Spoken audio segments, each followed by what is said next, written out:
Работы по капитальным ремонте и модернизации пункта технічнага обслуговывания 38-й десантно-штурмовой бригады распачаліся ў мінулым годзе. Будынак давно чакаў модернизации. Памяшканне не цяплялася, не была наладжена система выводу газов. Зараз ситуация изменилась. Когда было принято решение о проведении его капитального ремонта, были именно учтены все эти требования. Первое, что сделать безопасный труд здесь. Второе, сделать труд комфортный. Для этого была вся система отопления восстановлена, проведена горячая вода. И самое главное, по тем работам, которые мы можем здесь выполнять. Все цеха позволяют для 38-й бригады, именно говорю, берут 38-й, ремонтировать всю бронетанковую технику. БТРы, кайманы.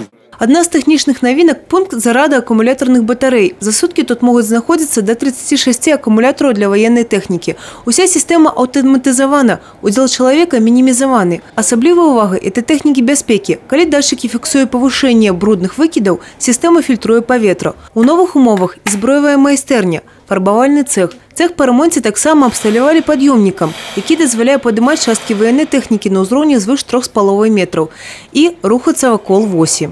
В боевых бригадах, я имею механизированные бригады, десантные бригады, артиллерии, такого повтора нет ни у кого.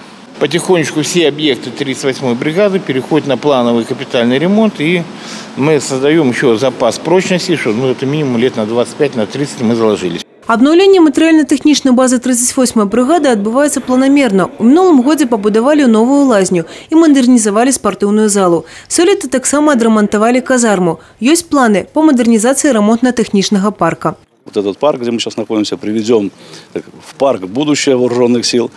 Откапиталим хранилище для техники, для хранения техники.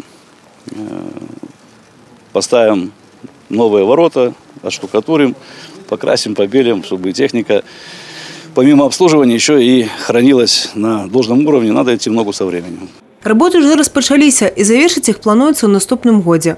Евгения Мороз, Александр Сивицкий, телерадиокомпания «Брест».